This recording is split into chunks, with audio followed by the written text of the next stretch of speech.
오늘 말씀의 제목은 어찌 까닭 없이 하는 제목으로 하나님의 말씀을 전합니다.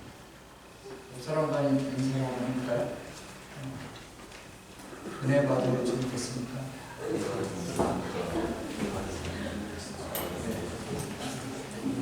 한 번 더 말씀을 드려보시기 바랍니다. 네. 질문을 했으면 답을 해야죠.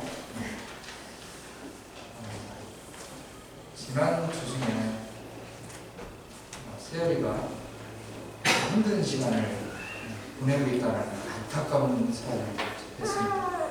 연구도 드리고 그랬다는 얘기를 들었어요. 그런데 오늘 불렀던 찬양 중에 새 힘 어디 그 찬양을 부르는데 새 힘이 새 열로 들리는 거예요. 하나님이 세열에게 이번에 많은 또 힘을 부어주시고 새롭게 또 회복시키실 그 은혜를 기대하게 됩니다. 여러분들도 계속 관심 가져주시고 분대한 느낌으로 의문 메시지도 보내주시고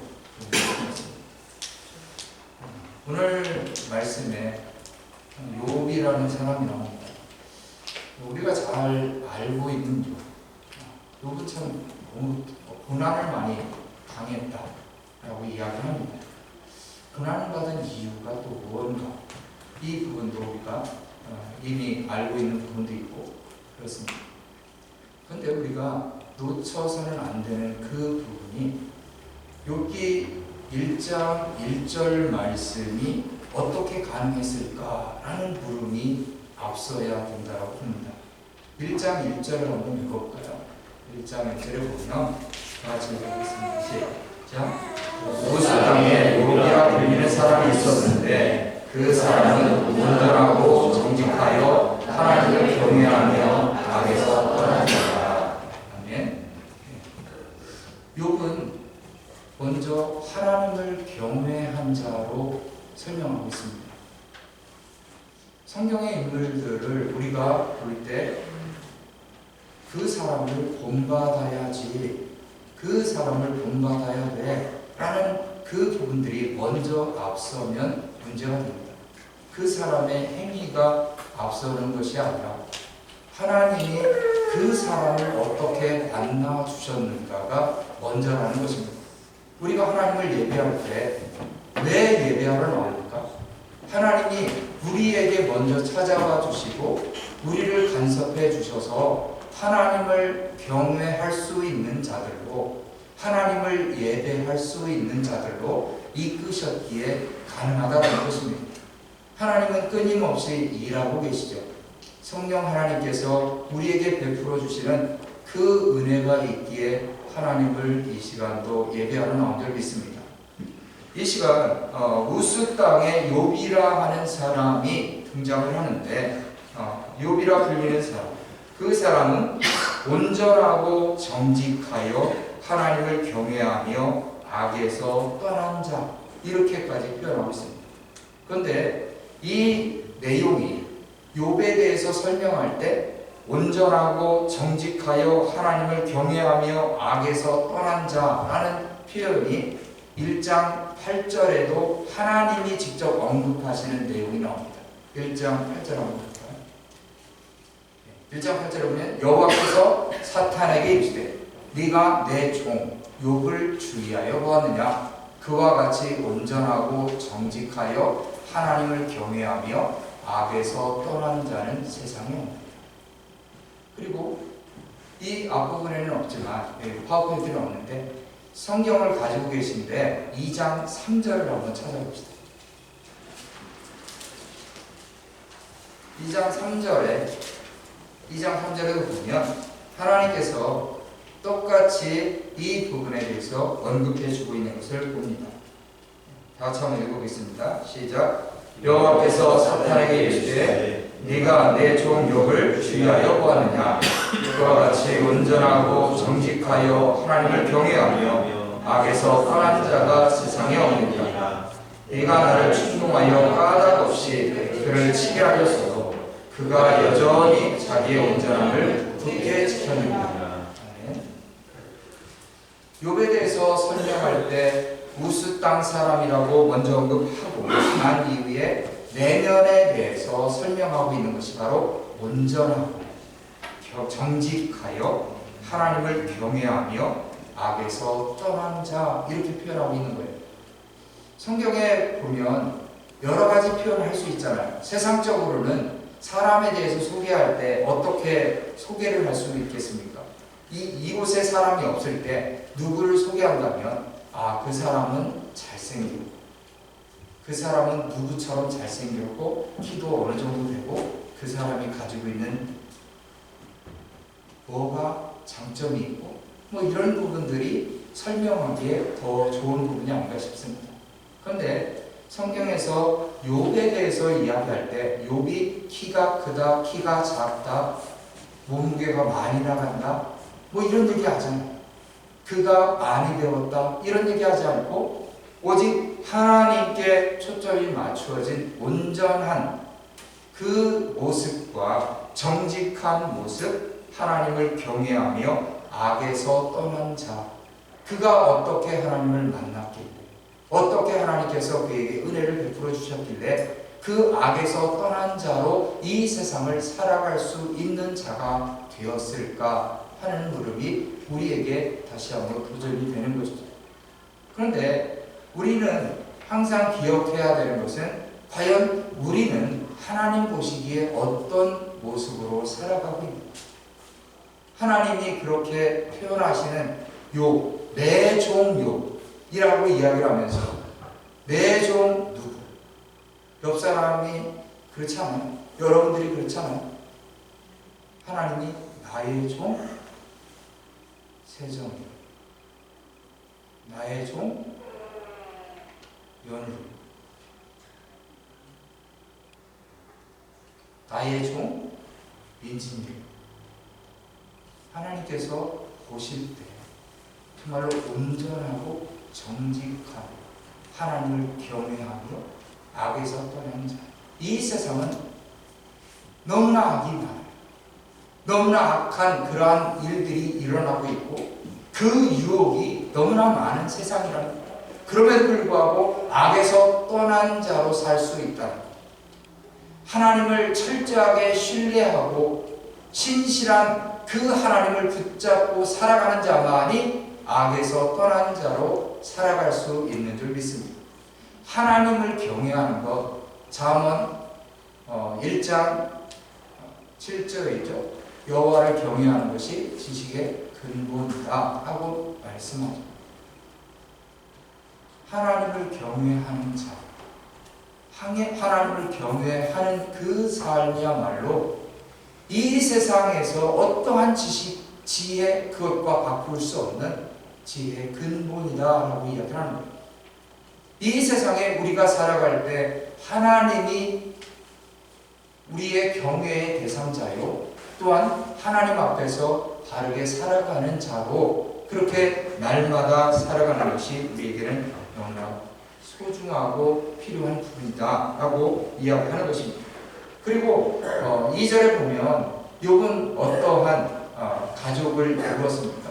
아내에 대해서는 사실 많은 이야기를 하지 않죠. 그러나 그에게 아들 7과 딸 3이 태어났다 라고 이야기합니다. 믿음의 가장이 된 그에게 하나님이 허락해 주신 자녀들이 10명이 등장합니다. 아들 7, 딸 3. 7은 성경에서 완전수라고 이야기를 하죠. 그리고 3은 거룩한 수, 성부, 성자, 성령. 그래서 10이라는 숫자도 하나님 안에서, 성경 안에서는 완전한 수로 그렇게 이야기합니다. 그래서 자녀 10명이 된 것 또한 하나님께서 그 가족의 자녀들을 풍성하게, 그리고 그에게 꼭 필요한 자녀들을 선물로 주신 것을 이야기하고 있는 것입니다. 몇 년 전에 그런 통계가 나오더라고요. 한국에서 자녀 한 자녀를 대학을 졸업시키기까지 학비, 쓰이는 돈이 얼마 정도 되느냐. 예전에 제가 컸을 때는 몇 천만 원으로 됐지 않았을까라는 생각도 드는데 몇 년 전이었는데 3억이라는. 3억이면 여기 돈으로 30만 불 맞죠? 어마어마한 금액이에요. 지금 따지면 아마 5억, 6억 그렇게까지도 예상을 하는 그런 것을 보고 자녀들이 10명이 태어났는데 요배가 그런데 지금 그렇게 자녀들을 키운다면 정말 힘들겠죠. 그러나 그것을 뭐 어떻게 재정적으로 세상의 방법으로 키운다면 그렇게까지 쫓아가지 못할 것입니다. 그러나 하나님께서 그 자녀들을 믿음 안에서 키울 수 있도록 인도해 주신다. 우리의 삶에 있어서 필요한 부분들을 하나님께서 채우시고 이끌어 가시기에 충족하기에 부족함이 없다라고 봐집니다. 그리고 그의 재물 또한 3절에 보면 그의 소유물은 양이 7천마리, 낙타가 3천마리, 소가 500결이, 암나귀가 500마리, 종도 많이 있었다. 이 사람은 동방 사람 중에서 가장 훌륭한 자. 이렇게까지 평을 하고 있습니다. 내적인 부분과 외적인 부분까지도 하나님께서 많이 채워주신 것 인정합니다. 그런데 우리가 기억해야 되는 것은 사실 재물이 많아서, 재물이 없어서, 어떤 사람은 재물이 많아서 하나님을 떠나는 사람이 있고요. 어떤 사람은 재물이 없어서 하나님을 떠나는 사람이 있습니다. 그런데 욥에게 있어서 많은 재물이, 소유물이 있었습니다. 그런데 그 소유물을 통해서 하나님께 어떻게 했는가? 그 소유물을 가지고 있으면서 그가 가진 부임에도 불구하고 어떻게 자녀들을 양육했는가 보면 다른 모습, 하나님 앞에서 신실하게 자기의 믿음 또한 지키려고 애썼고 또한 자녀들까지도 하나님 안에서 키우려고 애썼던 그의 모습을 또한 볼 수가 있습니다. 아들들이 생일을 맞아서 잔치를 벌였을 때 그 모든 형제들을 다 불러 모으는 일들이 나오죠. 먹고 마시는, 잔치를 베풀고 청하여 먹고 마시는 그러한 일들이 있었다라고 이야기를 합니다. 그때마다 그 다음날 모든 자녀들을 불러서 그 자녀의 수대로 그렇게 번제를 드렸다라고 성경은 기록하고 있습니다. 번제를 드렸다라는 것 쉬운 일이 아닙니다. 그 소 한 마리를 잡아서 태워서 드려야 됩니다. 양을 잡든 짐승을 잡아서 태워서 드려야 됩니다. 매일 아침 그 잔치를 베풀고 함께했던 그 자녀들을 불러서 그렇게 번제를 드렸다라는 것은 쉬운 일이 아님에도 불구하고 욥이 생각했던 것은 무엇이었느냐? 바로 5절에 보면 그들이 차례대로 잔치를 끝내며 욥이 그들을 불러다가 성결하게 하되 아침에 일어나서 그들의 명수대로 번제를 드렸으니 이는 욥이 말하기를 혹시 내 아들들이 죄를 범하여 마음으로 하나님을 욕되게 하였을까 하니라. 마음으로 하나님을 범죄하지 않았을까?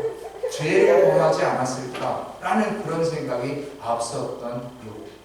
그래서 조금 더 믿음의 자녀로 키우기에 부족함 없게 하기 위해서 그들이 더 하나님을 신실하게 의지하며 살아갈 수 있게 하기 위해서 그렇게 했다라는 것입니다. 그러면서 덧붙이는 것은 욥의 행위가 항상 이러하였더라. 욥이 신실하게 그 믿음을 지켜나가고 그러한 행위를 하였다라는 것입니다. 그러면서 우리 또한 그런 생각을 갖지 않겠습니까? 그래도 참 믿음을 지킨다는 거 쉽지 않지만 욥의 행위가 항상 그러했다는 것. 믿음의 사람으로 살아갈 때 우리가 기억해야 되는 것, 자녀들을 키우면서 꼭 기억해야 하는 것, 부모님들에게. 그리고 앞으로 이 자녀들이 커서 부모가 되고 할 그러한 삶 속에서 해야 되는 것. 신실하신 하나님을 붙잡고 날마다 죄에서 떠난 그러한 삶을 살아가고 자녀들에게 믿음의 본을 보일 뿐만 아니라 그 자녀들 또한 하나님께서 원하는 그러한 신실한 믿음의 사람들 되도록 그렇게 키워야 될 줄 믿습니다. 아까 초반에 세열이 얘기를 했었잖아요. 저는 오늘 아침에도 이렇게 가가지고 세열이가 참 힘든 시간을 보내는구나. 그렇지만 그것에서 그치지 않았던 것에 대해서 감사가 나왔습니다.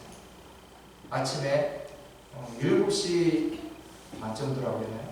그때 세열이가 영상통화를 하면서 가정예배를 드리고, 아마 세열이가 주중에도 그렇게 자기가 힘드니까 힘든 것만으로 그치는 것이 아니라 그가 말씀을 매일 한 구절씩 암송을 한다라는 이야기도 들었거든요. 그런 게 무엇일까라는 생각을 또 해봤습니다. 저도 신교대 가도 군대에 처음 가서 신교대에 있으면서 쉬는 시간에는 그렇게 할 게 없었는데 자대 배치를 받으면 고참들의 구두를 워카를 닦아야 되고 뭐 청소도 해야 되고 막 그런 시간 때문에 시간에 쫓기는 그런 부분이 있는데, 신교대 때는 그런 부분이 좀 적어서 제가 군대에 갈 때 성경책을 포켓에 들어가는 신구약 성경으로 가지고 갔었거든요. 그때 신구약을 2번 읽었던 것 같아요. 그러면서 진짜 우리가 힘이 들 때 과연 누구를 찾고 무엇을 의지하고 살아가는 것이 맞는가? 하나님밖에 없다는 것. 하나님을 의지할 수밖에 없는 그러한 코너로 몰아가실 때 하나님 앞에 원망보다는 오히려 하나님을 가까이 할 수 있는 자. 우리의 행위가 교만을 따라가는 것이 아니라 하나님 앞에서 더 겸손하게 하나님의 일하심을 보고, 어떠한 환경, 어떠한 상황, 그것 때문에 오히려 하나님을 원하는 것이 아니라 하나님을 더 찾는 자로, 하나님의 말씀을 의지하는 자로 살아간다면 우리에게는 그것이 오히려 힘이 되는 그러한 일들이 일어나게 될 줄 믿습니다. 저희들의 심령을 새롭게 하시는 그것이 세상의 방법이 아니라 하나님의 방법이라는 사실입니다.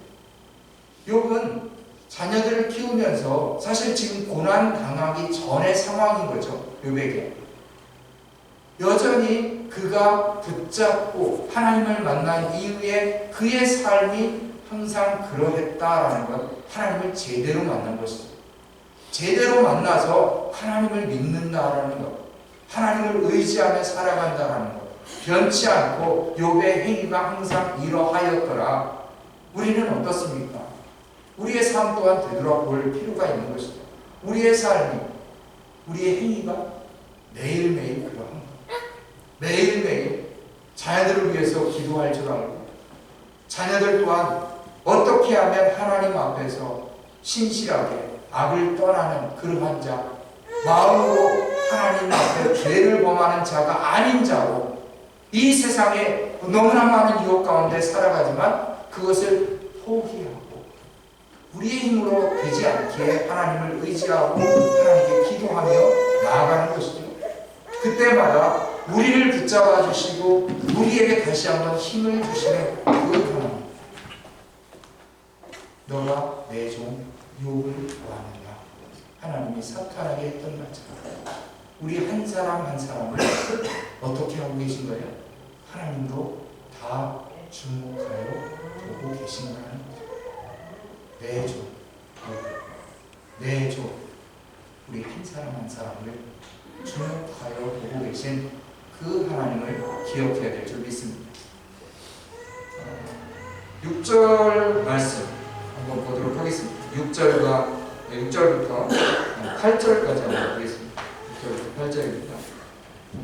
다 같이 한번 한 목소리로 읽어보겠습니다. 시작. 하루는 하나님의 아들들이 와서 여호와 앞에 섰고 사탄도 그들 가운데 오니라. 여호와께서 사탄에게 이르시되 네가 어디서 왔느냐? 사탄이 여호와께 대답하여 이르되 땅을 두루두라 여기저기 다녀왔나니. 여호와께서 사탄에게 이르시되 네가 내 종 욥을 주의하여 구하느냐? 그와 같이 온전하고 정직하여 하나님을 경외하며 악에서 떠나는 자는 세상에 없느니라. 6절부터 12절까지는 욥기에 등장하는 첫 번째 천상, 하나님 나라에서 회의가 일어나는 내용입니다. 그런데 거기에는 하나님이 있고, 그리고 하나님의 아들들이 등장하고, 그리고 사탄도 등장합니다. 거기에 왔는데 사탄에게 하나님은 묻습니다. 네가 어디서 왔느냐? 그렇게 물었을 때 사탄이 여호와께 대답하여 이르되 땅을 두루보라. 여기저기 다녀왔나이다. 여기저기. 사탄은, 마귀는 우는 사자같이 하나님의 사람, 삼킬 자를 찾아 헤매는 그러한 자로 등장을 하죠, 성경에. 그런데 사탄에게 물으시는 하나님, 네가 어디서 여기저기 두루 다녀 돌아왔습니다 라고 사탄이 얘기했어요. 그 사탄에게 했던 그 이야기가 아까 읽었던 여호와께서 사탄에게 이르시되 네가 내 종 욥을 주의하여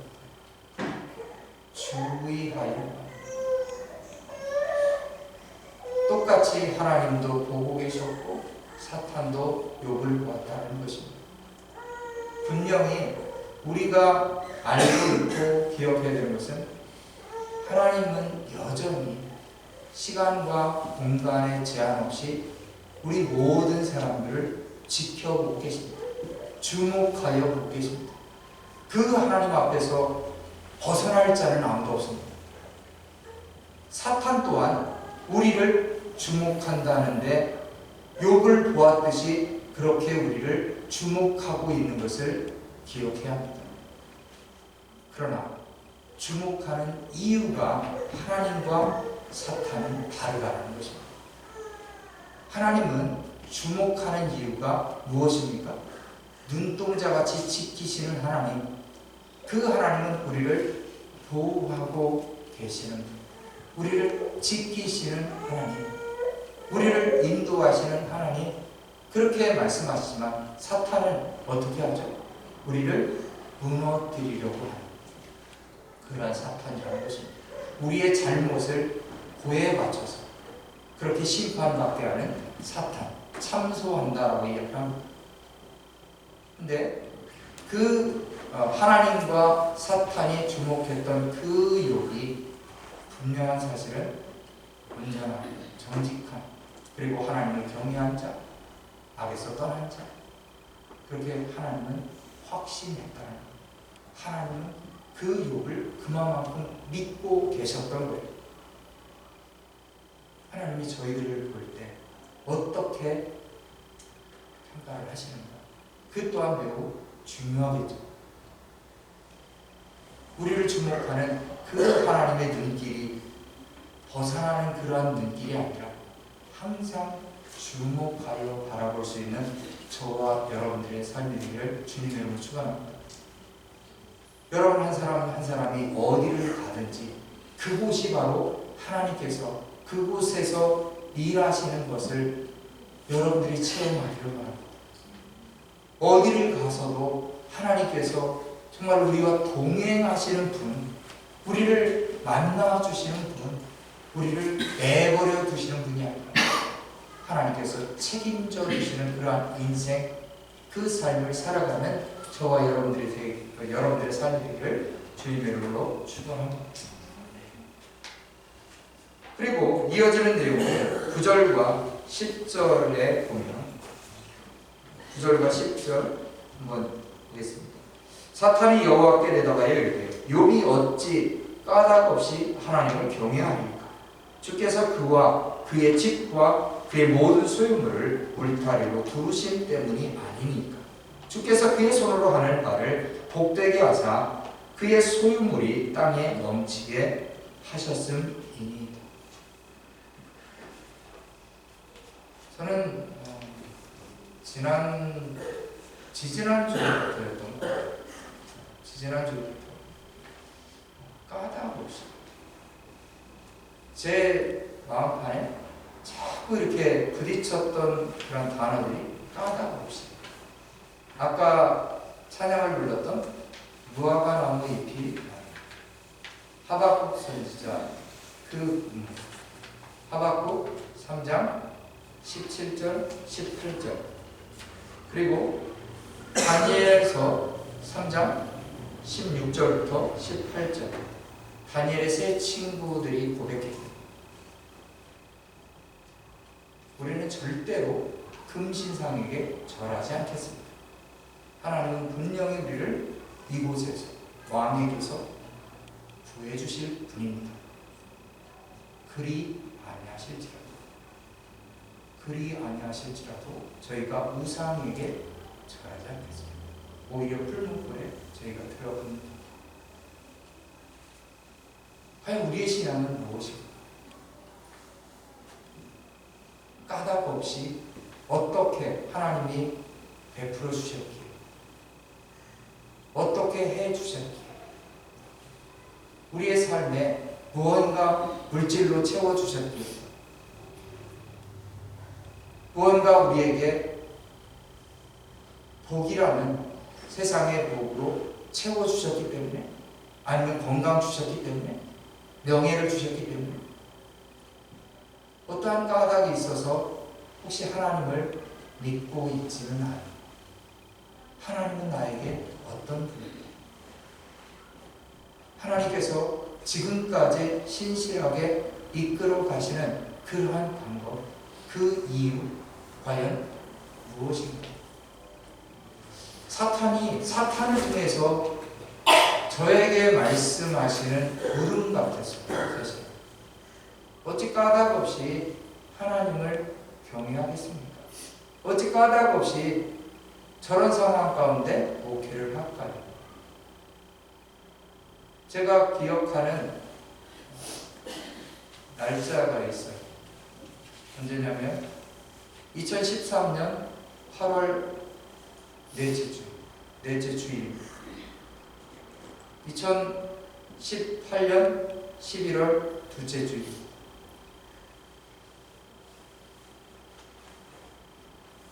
그때는 먼저 사역했던 교회들에서 사임을 했던 주일이었어요.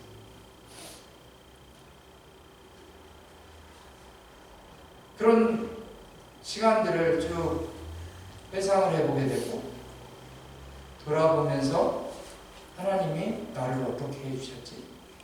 세상의 기준으로 봤을 때는 아무것도 된 것도 없는 것 같고, 그럼에도 불구하고 하나님이 지키셨고, 하나님이 인도하셨고, 무엇으로 나에게 하나님이라는 그 존재가 어떤 분인지에 대해서 더 깊이 알아가는 그 길로 하나님께서 조금씩 열어주시는 하나님의 인도하심이 있었습니다. 그것이 저에게는 은혜였고, 그것이 저에게는 감사였습니다. 어찌 까닭 없이 하나님을 경외하는, 욥에게 물었던 그 질문, 바로 욥이, 사실은 욥은 이 상황을 전혀 모르죠. 우리는 말씀을 보면서 이런 상황도 있네 하면서, 하나님이 혹시 지금 하늘에서 누구 좀 한번 그가 가지고 있는 것, 그의 소유물, 그와 그의 소유물, 그의 집, 모든 걸 한번 쓸어보십시오. 울타리로 두르고 있는 그 모든 것들을 한번 하나님이 거두어 가십시오. 그렇게 사탄이 이야기하고 있지는 않아요. 그럼에도 하나님은 내 종 누구는 온전하게 나를 경외하는 자, 정직한 자, 악에서 떠난 자, 그 믿음을 지키는 자, 그 아들이기에 내가 그 모든 것들을 거두어가도록, 너를 통해서 거두어가도록 허락합니다. 그러나 나중에 우리가 말씀을 통해서 보듯이 분명 욥은 마지막 42장에 가서, 하나님, 제가 하나님을 귀원한 들었사옵니다. 이제는 눈으로 봅니다. 목도 내가 직접 하나님을 봅니다 라는 그런 고백을 올려드리는 것을 봅니다. 너무나 많은 시련을 겪었음에도 불구하고 욥이 고백했던 그 부분은 결코 하나님이 믿어줬던 그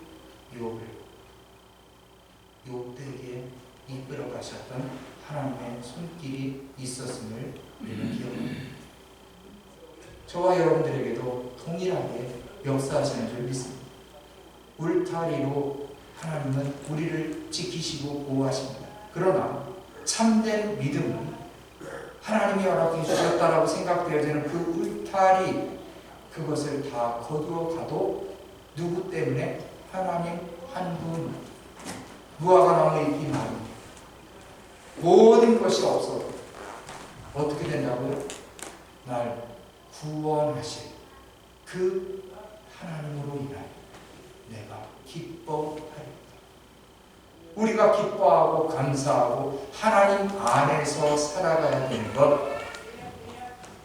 까닭 없이가 아니라 정말로 하나님이 까닭 없었던 것은 하나님이시거든요. 하나님은 까닭 없이 우리를, 여러분들을, 한 사람 한 사람을 사랑해 주셨다는, 허물과제로 죽었던 그러한 상태, 아무 쓸모없는 그러한 상태 내버려두지 않으시고 우리를 찾아와 주시고 우리를 구원해 주신 독생자 예수까지도 우리를 위해서 보내어 주시고 우리를 구원하시기로 작정하신 그 은혜를 우리에게 먼저 허락하셨다는 것입니다. 까다롭지. 그러나 우리의 신앙 가운데 정말로 하나님 한 분만 만족하는 것에, 하나님이 나에게 어떠한 존재인가, 그리고 하나님은 나를 얼마만큼 믿어주고 계신가, 그것을 기억하면서 이번 한 주 사시면서 과연 내가 어떠한 상황에서 어떠한 형편에서 까닭 없는 그러한 신앙, 하나님이 나와 동행하십니다. 하나님이 나를 주목하고 계십니다. 저와 여러분들의 인생 가운데 참으로 그 복된 믿음의 길을 걸어가는 그러한 삶이 되기를 주님의 이름으로 축원합니다. 기도하겠습니다.